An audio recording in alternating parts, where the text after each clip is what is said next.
Pessoal, também nesses slides eu vou gravar para vocês sobre o etnocentrismo e relativismo cultural, com a habilidade de reconhecer o caráter social e culturalmente construído da humanidade.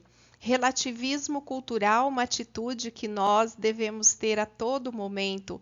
Já o etnocentrismo, não devemos ter, devemos evitar essa atitude.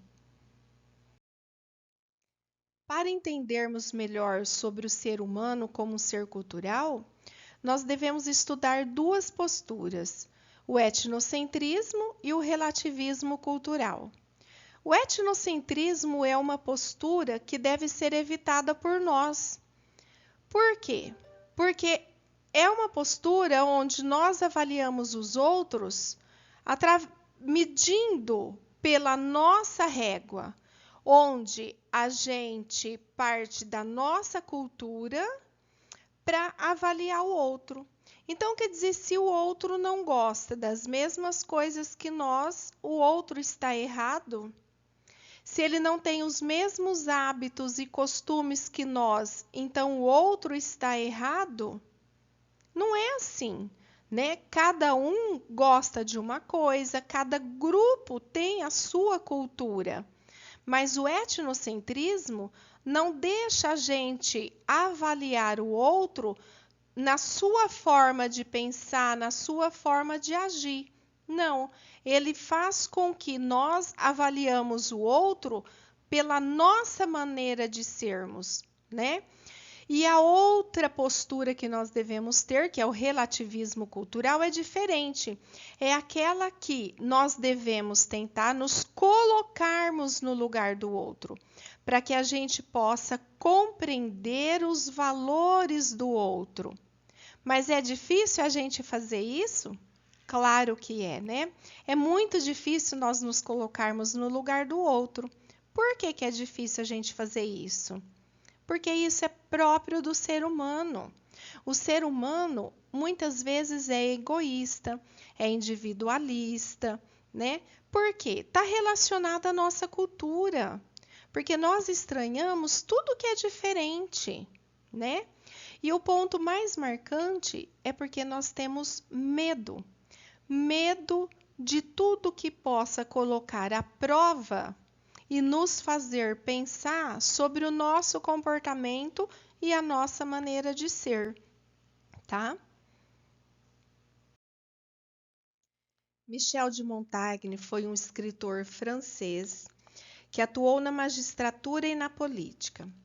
As suas obras refletiram debates de questões de tolerância religiosa e sobre o etnocentrismo. Ele escreveu uma frase que é muito importante para este momento que nós estamos estudando agora. Cada qual denomina de bárbaro o costume que não pratica na própria terra. Mas para a gente analisar esta frase, primeiro nós temos que entender esse conceito bárbaro. A palavra bárbara, ela é de origem grego-latina, onde os romanos usavam o termo para designar todos os povos não romanos. Com o tempo, essa palavra adquiriu uma conotação de alguém que age de forma errada, imprópria, quase não humana, muito diferente de hoje, onde hoje às vezes nós usamos a palavra bárbara de uma forma positiva. Às vezes nós dissemos assim: "Nossa, conheci uma pessoa bárbara", quer dizer, conheci uma pessoa maravilhosa. Nossa, ontem fui passear, precisa de ver que lugar bárbaro, quer dizer, que lugar maravilhoso, né? Então, hoje podemos dizer que nós temos dois sentidos para o termo bárbaro. Na antiguidade, não. Na antiguidade, o termo bárbaro, ele tinha apenas um sentido negativo para o termo. Então, na frase cada qual denomina de bárbaro o costume que não pratica na própria terra, esta frase ela é etnocêntrica, quer dizer, aquele que não tivesse a mesma cultura que o outro, né, ele era bárbaro.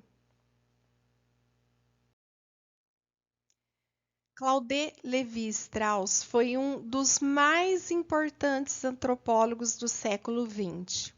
Ele veio para o Brasil ainda muito jovem, em 1934. Ele ajudou a fundar a Universidade de São Paulo, a USP. E ele fez uma comparação da cultura com o trem. Ele disse que a cultura era como o trem. Cada cultura era um trem. E que nós éramos os passageiros.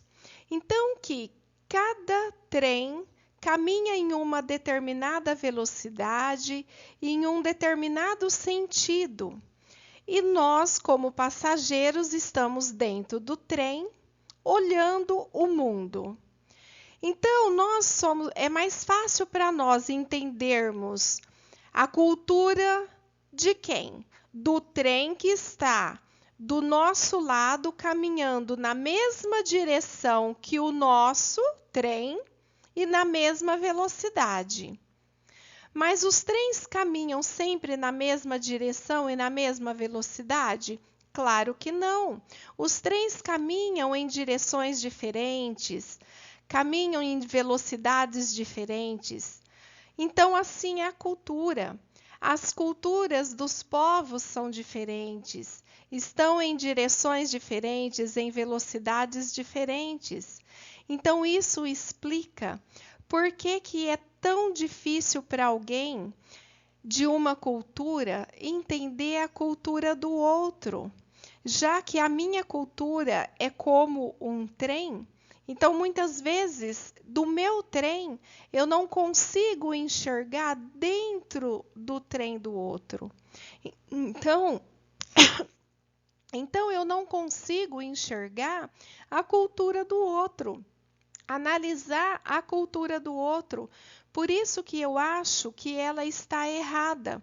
Então, isso ocorre porque as culturas não carregam em si as mesmas preocupações, os mesmos objetivos. Então, se a cultura é como um trem, cada uma tem uma velocidade e uma direção. Então, nós temos que entender isso, entender as pessoas e aceitar as pessoas, cada um como elas são.